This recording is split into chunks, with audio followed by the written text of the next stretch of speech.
Good morning everyone. अब जैसे ही हम कस्टमर का RCLA एग्रीमेंट साइन हो जाता है तो कस्टमर के नाम पर दो पासबुक्स खुलेंगी। पहली पासबुक का नाम है कस्टमर बिग पे पासबुक और दूसरे पासबुक का नाम है रिटेलर बिग पे पासबुक। अब हम कस्टमर बिग पे पासबुक के बारे में समझते हैं।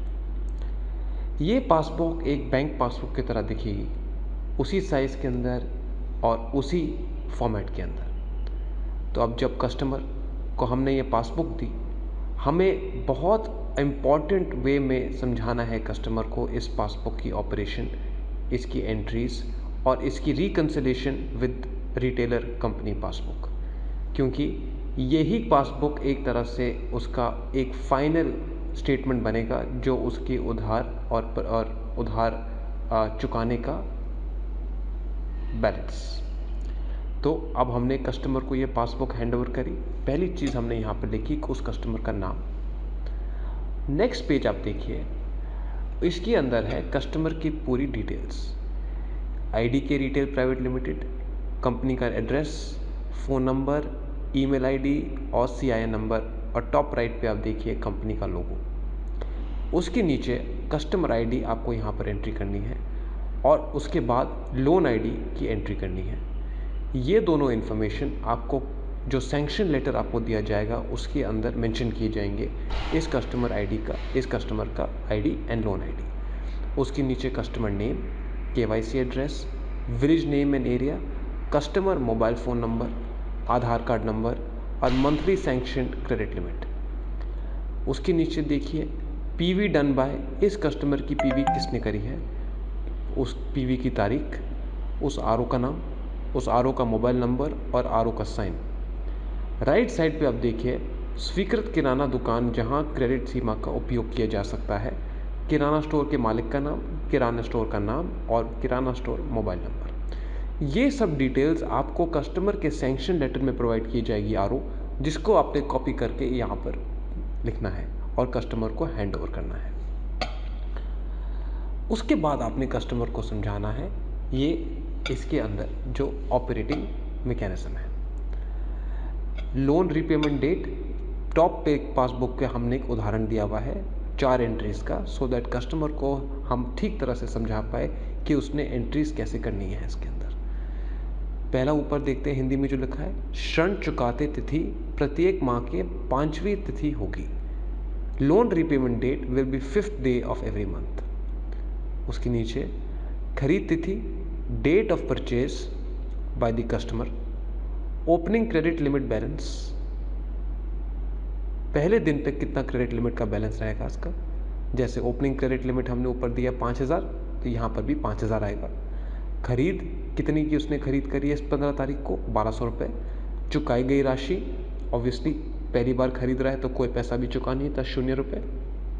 उसके बाद क्लोजिंग क्रेडिट लिमिट बैलेंस, इस 1200 रुपये की खरीद के बाद उसके पास कितना बैलेंस बचा हुआ है। उसके बाद 21 तारीख को ये कस्टमर 21 मार्च को फिर गया, उसकी opening credit limit balance will be the closing credit limit balance of his last purchase, that is 3800 रुपये। और ये कस्टमर अब 2000 रुपये का सामान खरीद के लेके आया, ऑब्वियसली 21 तारीख है, कोई लोन रीपेमेंट ड्यू नहीं है तो 0 आएगी चुकाई गई राशि, और क्लोजिंग क्रेडिट लिमिट बैलेंस 1800 रुपये। उसके बाद 28 तारीख को ये कस्टमर फिर गया इस दुकान पर, ओपनिंग क्रेडिट लिमिट इसकी फिर आई, closing credit limit of the previous purchase that is 1800 रुपये। ये कस्टमर 1800 रुपये का सामान लेके आया, चुकाई गई राशि obviously 0, closing credit limit balance 0।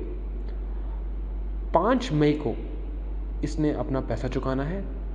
पैसा कितना चुकाना है इसने, क्लोजिंग क्रेडिट लिमिट बैलेंस 0, खरीद 0, चुकाई गई राशि 5,000 रुपये, क्लोजिंग क्रेडिट लिमिट बैलेंस 5,000 रुपये। मतलब अब इसने जैसे ही 5,000 रुपये की चुकाई अपनी राशि जो उसको ड्यू था, अब इसका जैसे ये पैसा चुकाया इसकी क्लोजिंग लिमिट बैलेंस ऑटोमेटिकली 5,000 रुपये पे आ गई, राइट। और हर एक एंट्री को आप देखिए, राइट कॉलम का हेडर है किराना स्टोर मालिक के हस्ताक्षर और स्टैम्प। कंपनी जब रिटेलर को ऑनबोर्ड करेगी तो उसको उसके नाम पर एक रबर स्टैम्प बनाएगी जिसमें किराना स्टोर का नाम और उसके मालिक का नाम और उसका फ़ोन नंबर आएगा। तो जब भी ये कस्टमर ये परचेज़ करता है उस दुकान से जाके, वहाँ पर वो किराने वाला इसको स्टैम्प करेगा और उसके बाद ही ये ट्रांजैक्शन ऑथराइज़ होएगी। सिमिलरली फॉर रीपेमेंट 5 तारीख की पेमेंट उसने जाके किराने की दुकान के पास कराई और वहीं पर ही उसने जाके अपना इधर अगर उसने क्यूआर कोड से पेमेंट कराया तो उसने यहाँ पर पेमेंट की एंट्री डाल दी, स्टैम्प कर दिया। अगर इसने डायरेक्टली कैश पेमेंट कराया है बैंक के अंदर या इसने यूपीआई के लिंक के थ्रू पेमेंट कराया है तो इसके अंदर हमारे आरओ का साइन आएगा जहाँ पर वो कंफर्म करेगा कि पैसा मिल गया है कि नहीं मिला, राइट। तो यही एंट्री इसकी ऐसी चलती रहेगी। एक पूरी पासबुक के अंदर मल्टीपल एंट्री करने के पेजेस रहेंगे और आखिरी में देर से भुगतान शुल्क के बारे में उसको हमने पासबुक के दूसरे पेज पर पूरी इन्फॉर्मेशन दे दी है। मूलधन बकाया राशि, प्रतिदिन शुल्क, ये हमारे एग्रीमेंट में भी आप लोगों ने देखा है और यहाँ पर कस्टमर की इन्फॉर्मेशन के लिए भी हमने डाल दिया है सो दैट वो हमेशा अवेयर रहे और कल को ये ना बोल पाए कि मुझे इन्फॉर्मेशन नहीं थी, मुझे नॉलेज नहीं थी। हमने कस्टमर को क्लियरली ये बात अपफ्रंट लिख कर दे दी है। इससे हमारा कस्टमर पासबुक का प्रोसेस ख़त्म होता है। अब नेक्स्ट वीडियो में हम देखते हैं रिटेलर पासबुक के बारे में। धन्यवाद।